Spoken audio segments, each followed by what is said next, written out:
Kaya po mga kabakal, nagbabalik po ang inyong kabakal. Ngayon po mga kabakal ay magwe-welding po tayo ng horizontal. So horizontal meaning ay 2G po ito sa pagwe-welding. Ang kategory po ng pagwe-welding mga kabakal, mayroon tayong 1G, 2G, 3G, 4G, 5G, 6G. Ano po ito mga kabakal? Ang 1G, ito po yung pagwe-welding natin na flat, no? Nagwe-welding tayo ng flat. Ito namang 2G, ito po yung horizontal na pagka-welding. So ito po yung ating pong makikita ngayon, horizontal na pagka-welding. Ang 3G naman mga kabakal ay ito po yung vertical position ng ating pag-welding. Ang ito namang ating 4G, ito naman po yung overhead position naman po ito mga kabakal. Magwe-welding tayo ng overhead sa 4G. Ito namang 5G at itong 6G, ito yung sa pipe naman ito mga kabakal. So ang pag-welding ay mayroon po siya category na tawag po 1G, 2G, 3G, 4G, 5G, 6G, no, sa di nakakaalam. So ngayon ay ipapakita ko sa inyo ang pagbe-building ng 2G, no, horizontal position. So ito ay natapos na po ito na penetrate at ang gagawin na lang po natin dito mga kabakal ay final capping siya. Kung paano siya pipinis na pagka-welding nitong ating horizontal. So, yung mga kabakal, tara. Ayan po mga kabakal, ito na po siya. At tapos na po siya na penetrate. So, ngayon, ang gagawin natin dito mga kabakal ay i-first pass natin siya. Tatlong daan po ito ng pag-welding natin mga kabakal. So, ngayon, ito po yung flat na siya. Dapat i-babapping natin siya ng maayos na naka-flat siya. Para mamaya, lagyan natin siya ng marking dyan sa may baba.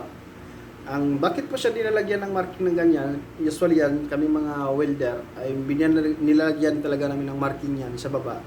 Para hindi po kami lumalagpas doon sa guhit doon sa pababa. Kasi pag lumalagpas ka doon sa guhit sa baba ay magkakaroon na tayo ng undercut dyan. So, napakaganda pag may guhit dyan, ginuguhitan natin ng ganyan, ay dyan na lang ng welding rod natin, papasunod na lang natin yung ating welding rod dyan sa may guhit natin ginagawa dyan sa grinder. So yan po, yung first pass natin, unang pass pala po natin yan sa ating final capping. Yan po yung ating pagka-welding dyan sa first pass, final capping natin. So kung may guhit sa ating grinder, makikita natin dyan yung ating pagka-welding ay napaka-pulido, quality siya. So ito naman ay pang second pass, no? Second pass ng ating final capping. Nakikita naman natin mga kabakal ang pagka-welding ng first pass natin, napaka-quality dahil po una, napaka-tama yung ating amperahe na gamit dyan sa pagka-welding. Dapat yan po ay makuha din natin yung tamang amperahe ng ating pong pagka-welding. Doon sa metal, kung anong thickness niya, dapat alam natin yon. Kasi kung di natin alam yon, ay di natin makukuha ng pulido yung ating pagka-welding. So ganyan po mga kabakal, second pass na po na tayo doon sa ating final capping. Dapat di tayo lumalayo dyan. Kung saan yung ginuguhitan natin sa grinder, dapat nakapalo lang tayo doon sa ating ginuguhitan ng grinder para pulido yung ating pagka-welding dyan. Yan po yung pangalawa. At guguhitan din natin uli yan ng grinder. So ito na yung pinaka-final capping niya. Final na po ito. Last na po ng pagka-welding ito sa taas na yan. Portion sa itaas na yan. So, final capping na po yan.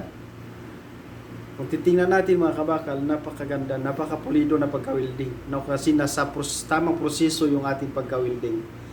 No? Yan po yung penetration sa likod mga kabakal. Tingnan nyo. Ang likod ay, tingnan nyo, naka-welding din yung likod. Nakabukol din siya. Yun yung tinatawag na penetration. Dapat nakabukol yung likod. Kung hindi yun bumubukol, naka-flat yun, hindi maganda penetration yan. Tingnan mo. Parang normal lang din siyang wini-welding, pero hindi siya kagandahan. Kasi penetration yan, ang halaga dyan ay kumakapit yung welding doon sa likod ng ating wini-welding. Yan po yung tinatawag na penetration. No? Solid ang ating pagka-welding dyan pag mayroong penetration. So yan lang po mga kabakal at salamat sa inyong panonood. God bless sa lahat po mga kabakal.